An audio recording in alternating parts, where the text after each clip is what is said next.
सभी भक्तों को श्री शिवाय नमस्तुभ्यम हर हर महादेव। ओम नमः शिवाय, जय महाकाल, शिवाय नमः ओम। तो कैसे हो आप सभी? आई होप कि आप सभी अच्छे होंगे। भगवान शंकर को प्रतिदिन जल समर्पित कर रहे होंगे। जिन माताओं बहनों की कामना है वंश वृद्धि की, संतान प्राप्ति की, वह तुमरुकेश्वर महादेव के नाम से जल समर्पित कर रही होगी। और जिन भी पुरुषों की या व्यक्तियों की या माताओं बहनों की इच्छा या मनोकामना कुछ और है, वह भी शिव जी को जल समर्पित कर रही होगी और अपने दुखों को काटने के लिए भगवान शंकर को बोल रहे होंगे। बाबा की कृपा आपके ऊपर अवश्य ही होगी। चलिए तो उपाय शुरू करते हैं, पर उससे पहले वीडियो को लाइक करके, चैनल को सब्सक्राइब करके, वीडियो को अधिक से अधिक लोगों के पास में शेयर कर दीजिए। आज के इस वीडियो में हम आपको 2 उपाय बताने वाले हैं और ये दोनों ही उपाय वंश वृद्धि, संतान प्राप्ति से संबंधित हैं। वंश वृद्धि, संतान प्राप्ति के लिए आपको दोनों में से कोई भी एक उपाय कर लेना है। एक उपाय जिसमें आपको 7 कलश जल समर्पित करना है और एक उपाय जिसमें आपको 2 शिवलिंग का निर्माण करना है। 2 शिवलिंग का निर्माण करने वाला उपाय आप चारों नवरात्रे के किसी भी एक दिन कर सकते हैं। जैसे अभी चैत्री नवरात्रि प्रारंभ है, तो चैत्री नवरात्रि के किसी भी एक दिन इस उपाय को कर सकते हैं। इसके बाद में गुप्त नवरात्रे आएंगे, गुप्त नवरात्रे के किसी भी एक दिन इस उपाय को कर सकते हैं। फिर शारदीय नवरात्रे और उसके बाद में फिर से गुप्त नवरात्रे। तो आप शारदीय नवरात्रि या गुप्त नवरात्रि के किसी भी एक दिन या चैत्री नवरात्रि के किसी भी एक दिन इस उपाय को कर सकते हैं। कैसे करना है ये उपाय? चलिए उपाय शुरू करते हैं। अब इसमें आपको क्या करना है, सबसे पहले तो 2 शिवलिंग का निर्माण करना है। किसका? 2 शिवलिंग का।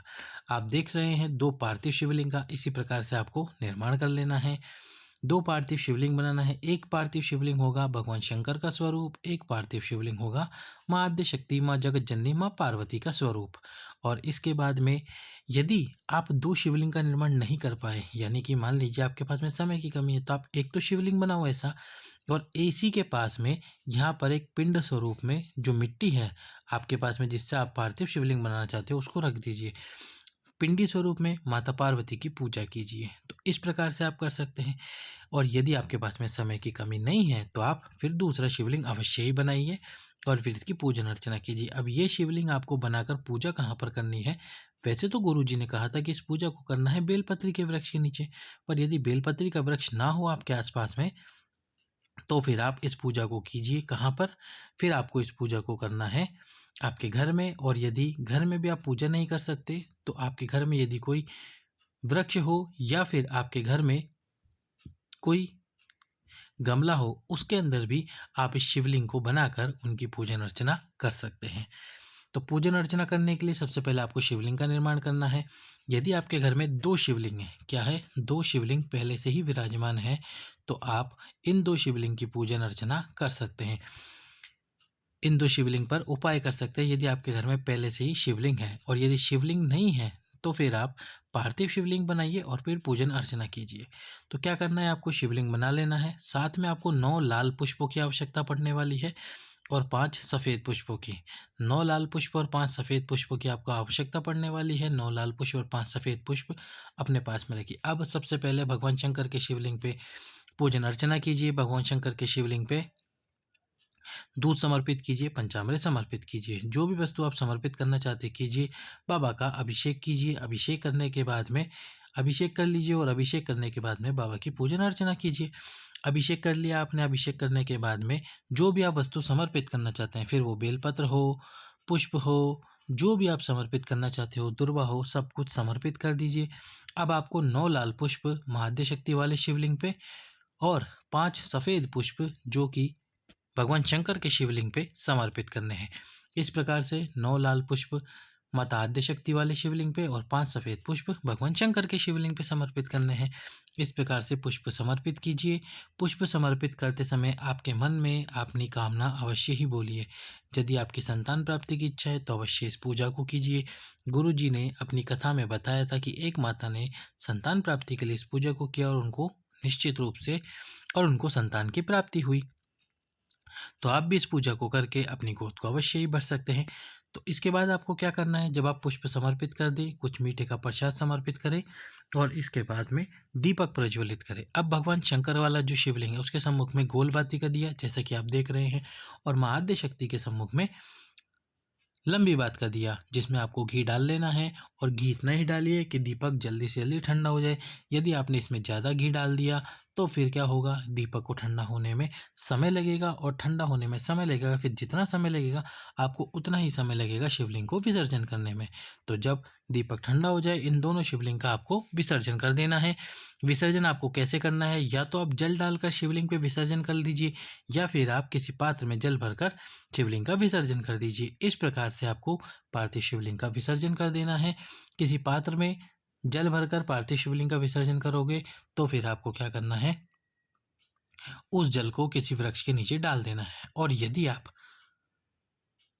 जल डालकर विसर्जन करोगे तो वृक्ष के नीचे जल डालकर विसर्जन कर दीजिए, पर विसर्जन अवश्य ही करना शिवलिंग का, और वो भी आपको करना है सूर्यास्त से पहले पहले। सूर्यास्त से पहले पहले पूजा को कर लेना है और सूर्यास्त से पहले पहले ही आपको पार्थिव शिवलिंग का विसर्जन भी कर देना है।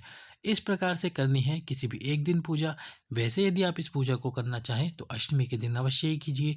अष्टमी और नवमी वाले दिन इस पूजा को करेंगे तो आपको अत्यधिक लाभ देखने को मिलेगा। चलते हैं हमारे इस वीडियो के दूसरे उपाय की तरफ। दूसरा जो उपाय है जो कि हम आपको बताने वाले हैं, दूसरा उपाय वो इस प्रकार से है। ये भी मनोकामना पूर्ति, वंश वृद्धि के लिए ही है।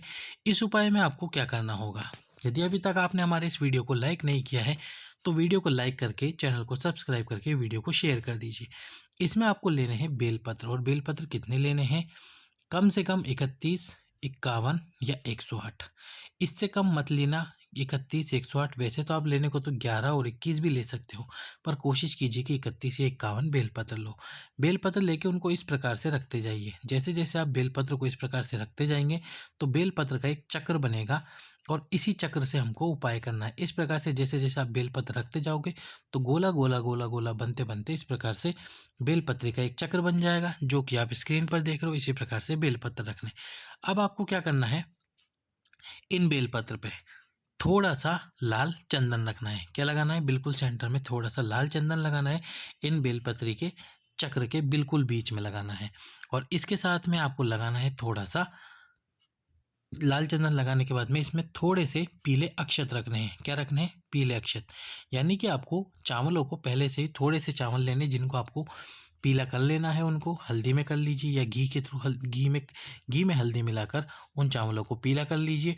पीला करने के बाद में वो सभी अक्षत यहाँ पर रख दीजिए, इसी चक्र के बिल्कुल बीच में।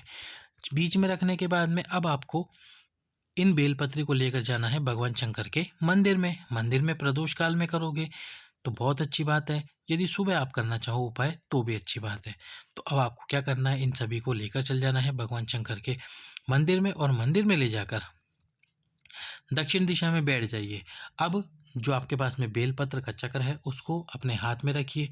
आपके मन की जो भी कामना है, आपके मन की जो भी अभिलाषा है, उस कामना और अभिलाषा को बोलिए, और उस चक्र को यानी कि जो बेलपत्र है उन सभी बेलपत्र को शिवलिंग के ऊपर समर्पित कर दीजिए।